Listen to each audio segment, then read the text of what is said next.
because they just think it's another normal drill. Some students are playing jokes, some are playing rock, paper, scissors. I heard one person say that someone's fart probably set off the fire alarm. As we're walking toward the field, I keep expecting someone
to just grab me and drag me towards the principal's office. When we finally all make it outside to the grass, the reality of what just happened hits me. There are hundreds of students gathering onto the field. Teachers are doing head counts, and we're just standing there on the grass with no control over what happens. But after a couple minutes, we hear another terrifying noise. Fire trucks. I thought things couldn't get any worse, but then over the intercom, I hear the vice principal say, "Students and staff, we are currently dealing with a serious incident in the boys' locker room. Emergency responders are on the scene. Please remain in your designated areas until further notice." Now, me and Jerry realize how serious this situation got. Because I don't know how much it costs for fire trucks to come, but I would imagine it has to be pretty serious for them to call them. Me and Jerry just stare at each other with that look on our face that said, "We're cooked. We're cooked." There were 3 fire trucks that pulled up to our school. Bit dramatic if you ask me. But I'm watching all these firefighters rush into our school with their big suits on and their oxygen tanks. And I'm just thinking to myself, this is all happening because Jerry and I were pretending to be wizards shooting flames. Jerry keeps giving me these panicked looks as the situation elevates, and I can just tell he's gonna blow our cover. The paranoia starts setting in pretty quickly. Every teacher that walks by feels like they're studying our faces, trying to figure out if we look suspicious. When Coach Martinez does a head count of our class, I'm convinced that he stares at me and Jerry for a lot longer than all the other students. The latest innovations have arrived. Order the latest from Apple with express delivery. About 20 minutes after we evacuated the locker room, another announcement goes off that made everything 10 times worse. We are asking all students who were in the boys' locker room during 5th period to report to the main office. We're done! We're done! We're done!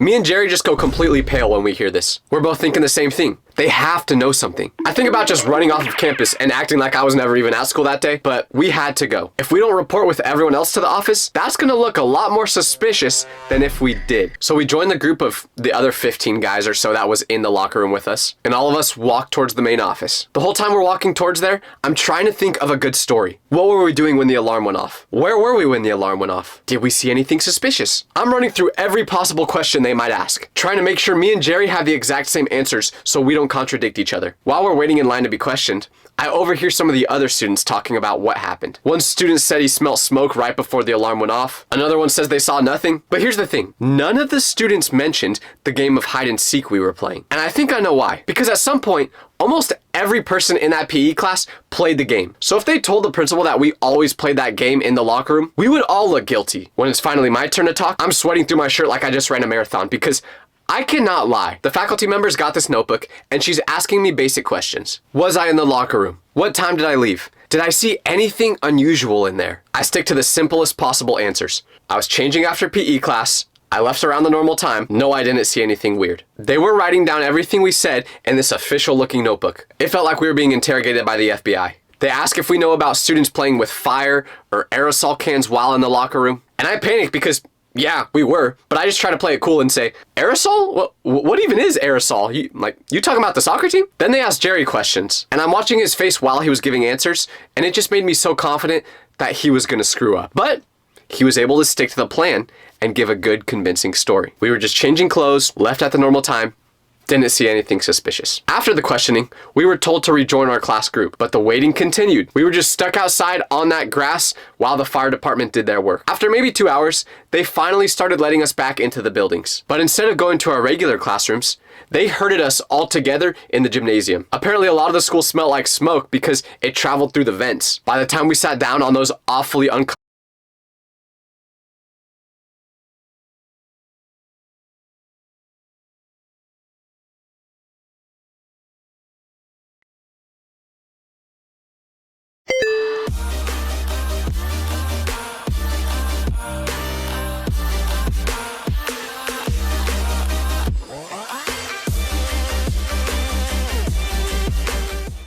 gym bleachers, everyone had their theories as to what happened. I even heard one person's theory was that the lunch lady's cooking abilities finally caught up to them and they caught the whole kitchen on fire. Jerry and I just sat there listening to what everyone thought happened, and we were just relieved that no one actually guessed what really happened. Who would think that two dummies playing with an Axe body spray can could cause a school-wide evacuation? They kept us in that gymnasium until school got out that day. When school finally ended, me and Jerry went our separate ways and just both agreed, do not talk about this. Pretend it never happened. But we had no idea what would be waiting for us the next couple of days at school. Because for the next 3 days, the investigation ramped up big time. They brought in fire investigators to find out how this whole thing even happened, what the source of it was. And that really worried me and Jerry because obviously, these people were probably pretty good at their job. So I'm sure they would figure out exactly what caused the fire, aka Dumb and Dumber. For these couple days after the incident, the locker room was blocked off from even entering. So we couldn't even see inside it and see how bad the damage got. All me and Jerry could do at this point was wait. But during this time of waiting to find out the cause of the fire, our entire gym class, who was all in there when the fire actually started, was still getting questioned. Although none of the staff was sure how the fire started at this point, whether it was a mistake from the school or if it was students that caused this, they weren't letting us off the hook because we all seemed like the most likely suspects at the time. So we would get pulled out of class almost every day to be interviewed. It was a different person that worked for the fire department, I'm guessing, almost every time. And they were just asking us to give a clear picture of the situation that we saw. These interviews scared me because although I knew that me and Jerry wouldn't say anything, we weren't sure if any of the other students in the class would. The only hope we had was that since they all played the game too, they wouldn't want to get in trouble either. Because if me and Jerry went down, we were going to make sure everyone went down with us. And since we played this game in the dark, did anyone actually see that Jerry was the one shooting the flames that day? We had no idea. About a week passes by, and for the first time, I'm starting to think that we might actually get away with this. The investigation seemed to be dying down. No one was mentioning our names specifically, and I was beginning to convince myself that we were in the clear. But right when we thought this, a new character entered the story. Anthony was this kid who wore the same black hoodie to school every day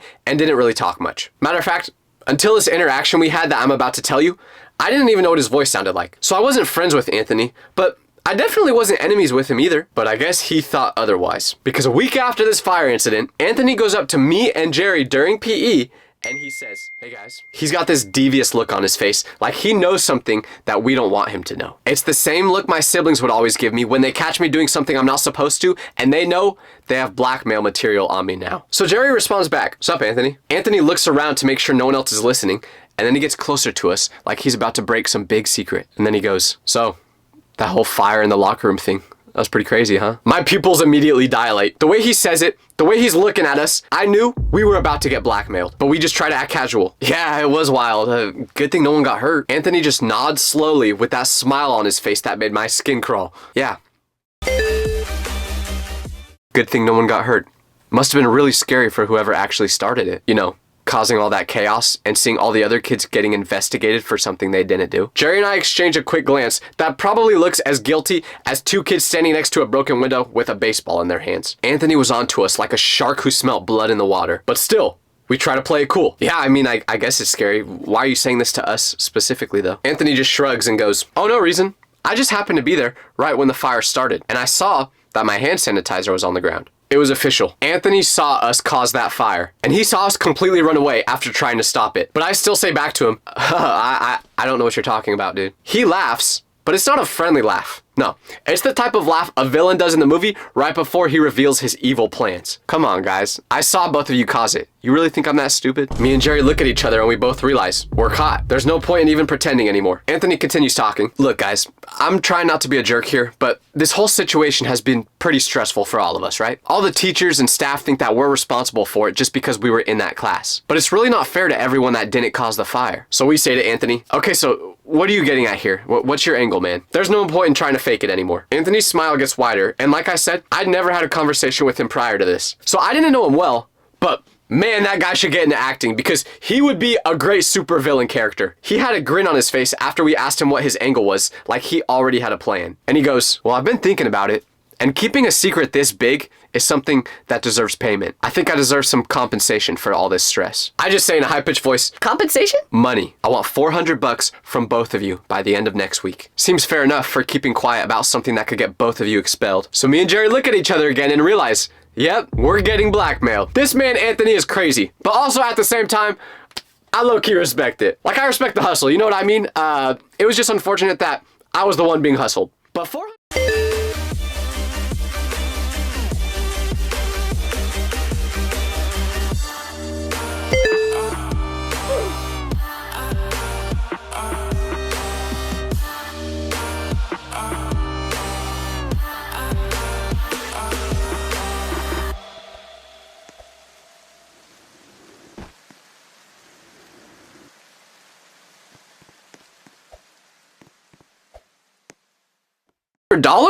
To two dudes with no job? I don't have that type of money just lying around in my sock drawer, and I know Jerry doesn't. At the time, all the money I had was in V-Bucks, and I don't think Anthony was accepting that as a form of payment. So we tell him, we don't have that much. I'm hoping that'll make him reasonable and just accept $20 and a pack of gum. Anthony just shrugs again and then goes, well, you better figure out how to get it because the alternative is me walking into the principal's office and telling them exactly what I saw. Anthony had us completely cornered.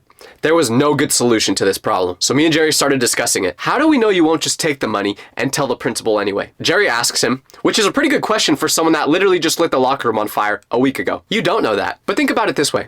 If I wanted to get you guys in trouble just for fun, I would have done it already. I'm not interested in ruining your lives for free. I'm interested in getting paid for keeping my mouth shut. We definitely didn't trust that Anthony would keep his word, but what choice did we really have? If we didn't pay him, we knew for sure that he would tell on us. So we had to go with the best option. Can you at least give us some more time to get the money? I told him, already thinking about how I'm gonna have to sell everything I own and probably rob a bank. You have until next Friday. Give me the cash that day, or I'm going straight to the principal's office. The next couple of days, me and Jerry were moving like businessmen. We did whatever it took to get that money. I emptied my savings account. There's $3. Sold my PlayStation games to GameStop for 14 cents each. I even started selling candy at school, trying to make money. Friday afternoon, we met Anthony where he wanted to meet and gave him all the cash we had. How much cash did we end up having?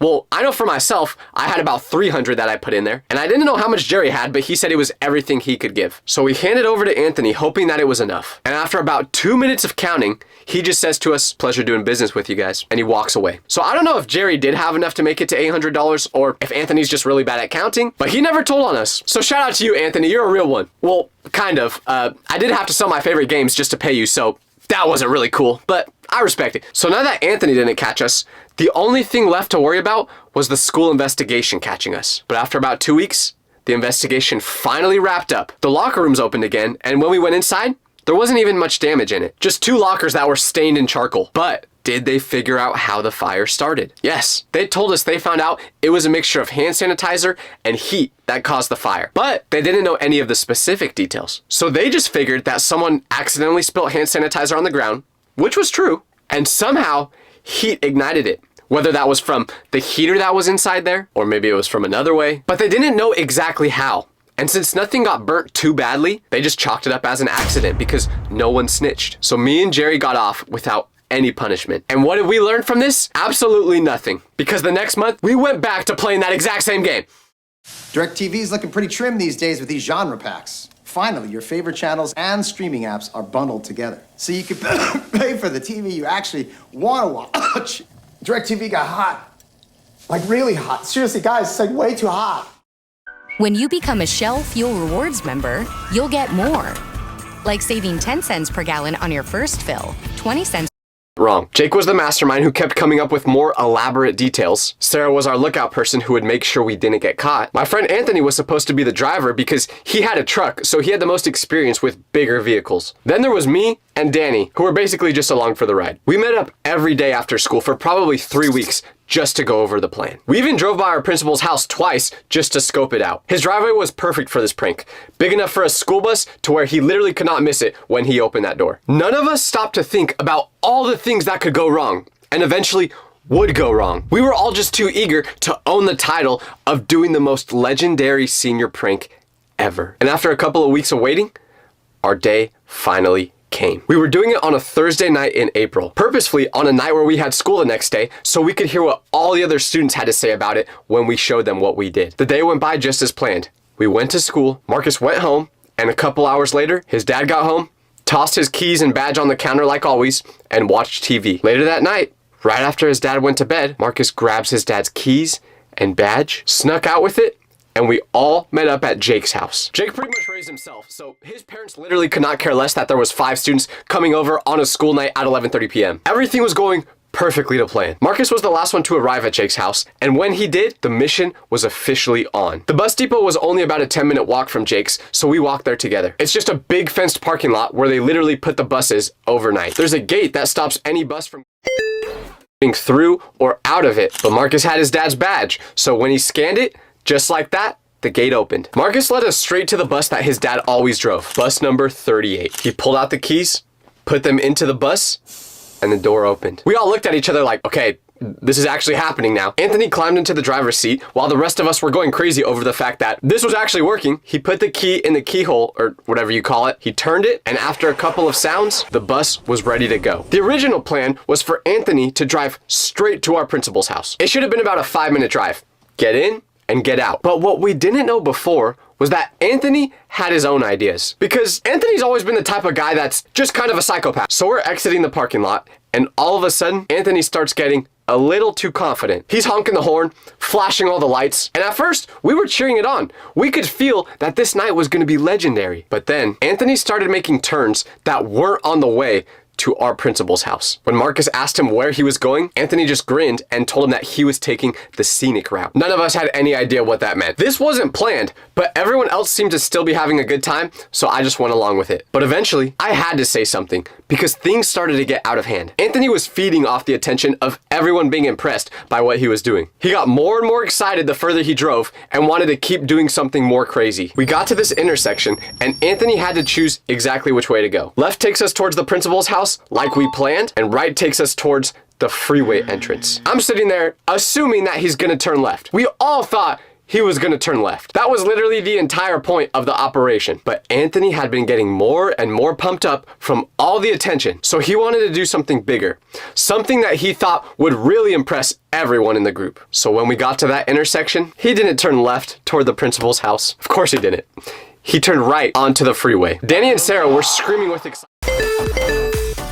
when he did this. Meanwhile, me and Marcus were screaming with terror. The second Anthony merged that school bus onto the freeway, our group split down the middle. Sarah and Danny were cheering like we were on some crazy roller coaster, but Marcus went completely pale and started hyperventilating. Because remember, this is Marcus's dad's school bus, so he did not want to take any risks with it. I'm sitting there gripping the seat in front of me thinking that we're taking this way too far. Let me paint you a picture of what this looked like. It's past midnight on a Thursday, and there's this big yellow school bus flying down the freeway when you look inside it and see 6 teenagers who look like they don't even have their license yet. Anyone who saw us on that freeway probably thought that we were insane asylum patients who just escaped. Marcus is standing up trying to get Anthony's attention, and he's like, dude, you need to get off at the next exit. This wasn't the plan.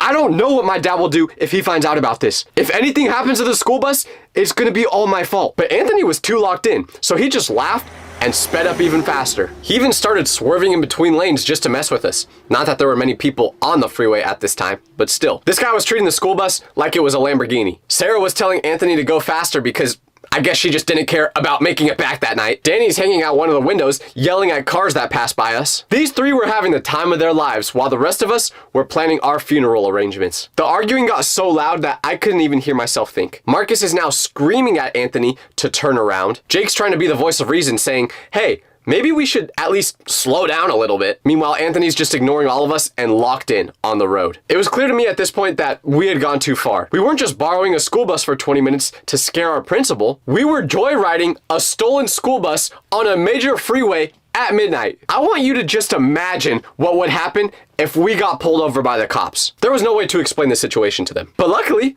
we wouldn't have to imagine this happening. Just a couple minutes later, Marcus kept trying to reason with Anthony to get him off the freeway, but he was way too far gone. He was honking at random cars, flashing the headlights. He even flipped open the stop sign that school buses have for some reason. Let's just say, the way he was driving made me look like a really good civilian when I'm playing GTA. Even Danny, who was having a blast when this all started, was now getting a little bit nervous when Anthony was speeding through lanes. Because school buses are not Lamborghinis. I don't think you're supposed to drive them like this. The whole thing was shaking and rattling like it was gonna fall apart with how fast we were going. Every time we hit the smallest bump, we all shot up for a second. But here's the thing we didn't know. While we're having this argument and Anthony's trying to show off, there was something happening back at school that none of us had any idea about during this moment. School buses have GPS tracking systems built into them. Every single bus gets tracked electronically, so they always know where every single one is at. So while we're cruising down the interstate thinking that we're so clever, some employee for the school district was getting notified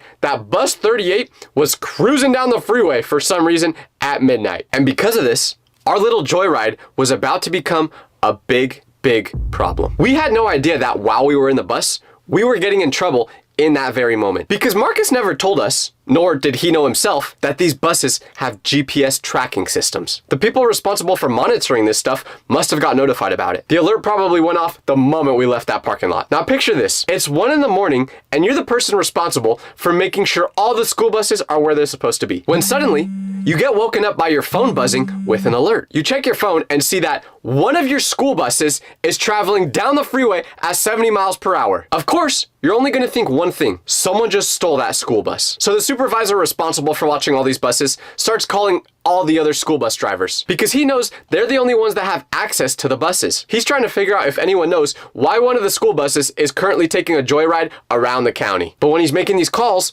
most of the drivers don't even answer because it's so late at night. But then Marcus's dad gets the call. Picture this guy sound in bed when his work phone starts ringing at 1:15 in the night. Nobody calls you this late unless something really bad happened. Like last time I got a call from someone this late, it was because my goldfish ran away. So Marcus's dad answers the phone and his supervisor asks him if he knows anything about this stolen school bus. The dad is confused at first and he's like, "What do you mean my bus is missing? I parked it at the depot yesterday, just like every other day." The supervisor sends him a picture of the tracking system and sure enough, there's a little dot on the freeway that represents the bus. Now, Marcus's dad is starting to panic because someone definitely stole his bus. But then he starts thinking about it more. Who would steal a school bus? How would they get the keys for it? Because the keys were sitting on his kitchen counter where he always leaves them. But when he goes downstairs to check, they're not there. He wakes up his family to ask if they've seen the keys, but that's when he notices Marcus isn't home. By now, he's putting 2 and 2 together. He doesn't know what happened, but he knows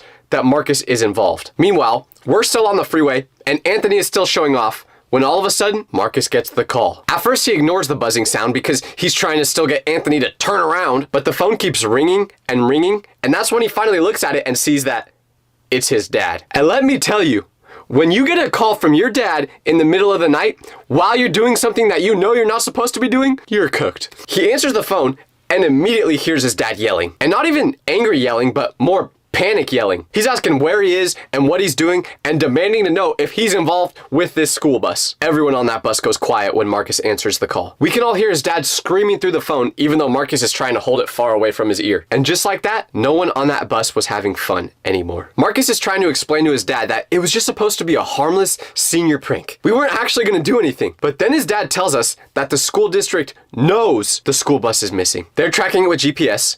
They've already called the police to report that someone stole it. When he said that, we realized we were finished. The police knew what we did. We were gonna be seniors in high school forever because we weren't graduating after this. So what do we do now? Well, Marcus hung up the phone and could not even say a word. We knew that all of us were in trouble at this point, but Marcus might have never been heard from again. His hands were shaking and he couldn't even look at any of us. Finally, this got Anthony Summer barbecue plans? Say less. I'm grabbing all the essentials without blowing my budget by getting everything at DG. Clover Valley chips, condiments, buns, and drinks. Basically everything I need for the cookout going. Stop showing off, and he took the next exit to turn around. I'm sitting there thinking about what's actually going to happen now. The bus was reported as stolen. Not borrowed, not missing, stolen. I figured we were all getting about 50 consecutive life sentences for this crime. The whole mood in that school bus completely changed, and after a couple minutes of just sitting in complete silence, Marcus finally said his first words, and all he mouthed was, "We're done." Marcus explained that his dad was absolutely furious. Not just angry or upset, but genuinely furious in a way that he's never seen before. His dad's job was now on the line because his son and his friends had 4 combined brain cells within the whole group. The school district was asking him questions about how someone even got access to the school bus keys. But then Marcus dropped the real bomb. He said that if we didn't return the school bus immediately, the police would start chasing after it. And we could get charged for this crime by the police. So now, we were officially on the clock. That's when the argument started. Marcus was screaming at Anthony to go back to the bus depot right now. He kept saying we need to return the bus now before anything else gets worse. And we all agreed with him, but Anthony was being stubborn. He kept saying, we came all this way, we should at least finish what we started. We already got the school bus and whatever was gonna happen to us was gonna happen anyway. So we should go to the principal's house and finish the prank because this would be our only chance to. Every time he spoke, I became more surprised that this man even made it to senior year of high school. We're all yelling at Anthony to go back to the bus depot now. But ultimately, he was the only one actually comfortable with driving that big of a thing, so we couldn't force him to do anything. So if he wanted to continue driving to the principal's house, there was nothing we could really do about it. Marcus kept trying to reason with Anthony, telling him that his dad could lose his job over this and his family could not afford that. Jake tried to compromise, suggesting that we just